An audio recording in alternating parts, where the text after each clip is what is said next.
Bismillahirrahmanirrahim. Kita hidup di sebuah zaman yang unik, bahkan bisa dibilang aneh. Di ruang-ruang akademik, di kampus, di seminar ilmiah, Tuhan seringkali bukan lagi pusat keyakinan, tapi justru menjadi terdakwa. Ada satu arus besar pemikiran yang dikenal sebagai New Atheism, yang mencoba meyakinkan kita bahwa iman itu irasional dan Tuhan itu adalah ilusi. Pertanyaannya, apakah benar menjadi cerdas berarti harus meninggalkan iman? Mari kita jujur secara intelektual. Kalau iman itu irasional, mengapa justru banyak ilmuwan besar tetap beriman? Newton, Francis Collins, mereka bukan orang bodoh. Mereka adalah puncak rasionalitas manusia. Namun mereka tidak menemukan kekosongan dalam sains. Mereka justru menemukan harmoni.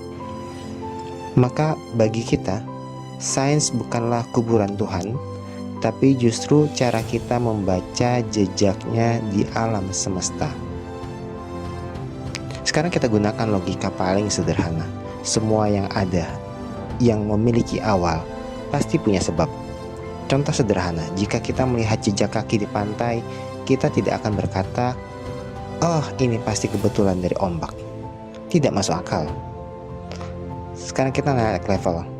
Alam semesta punya awal, yang kita kenal sebagai Big Bang. Pertanyaannya, apa yang menyebabkan Big Bang itu? Jika tidak ada sebab, maka kita dipaksa percaya bahwa tidak ada apa-apa dan tiba-tiba saja menjadi segalanya. Secara rasional ini tidaklah konsisten.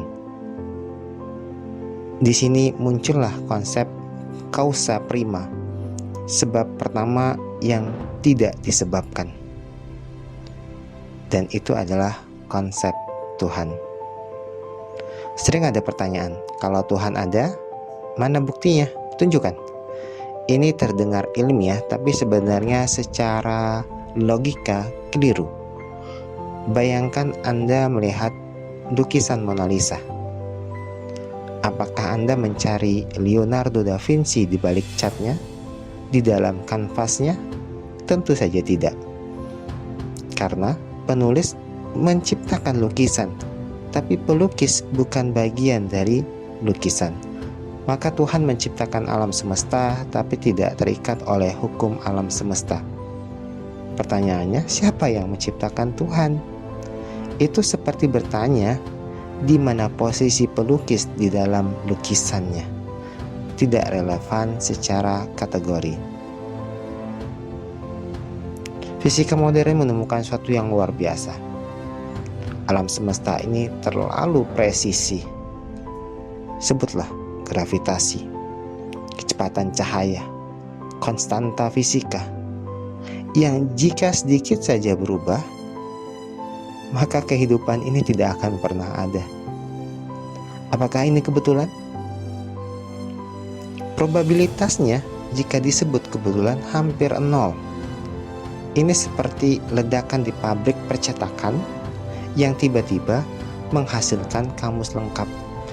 Sama sekali tidak masuk akal.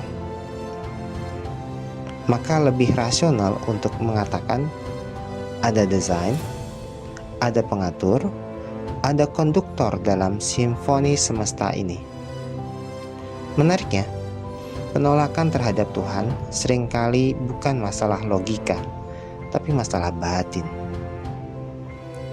Ada luka relasional.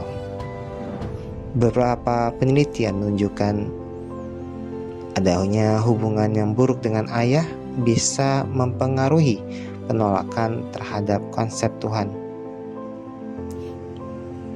Ada pengakuan jujur dari seorang tokoh. Kami menolak Tuhan agar kami bebas secara moral. Jadi, tanpa Tuhan, tidak akan ada aturan dan tidak pula ada tanggung jawab. Dengan demikian, hasrat kebebasan ini akan menjadikan manusia sebagai Tuhan bagi dirinya sendiri. Maka di balik argumen dingin tersebut sering ada luka yang hangat. Pertanyaan paling klasik, kalau Tuhan ada, kenapa ada penderitaan? Jawabannya, karena dunia ini memang bukan surga. Dunia ini adalah tempat ujian. Tanpa penderitaan kita tidak tahu arti sabar, tidak tahu pula arti empati, tidak tahu pula arti keberanian. Penderitaan bukan bukti ketiadaan Tuhan, tapi alat pembentukan manusia. Teman-teman, iman bukan lawan dari akal.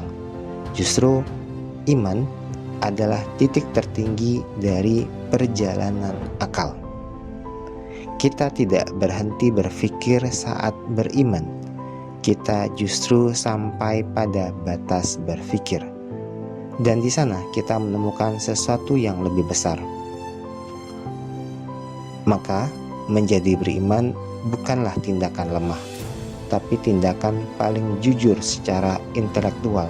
Karena kita mengakui, di balik semesta ini ada kecerdasan, ada keteraturan, dan ada cinta yang tak terbatas.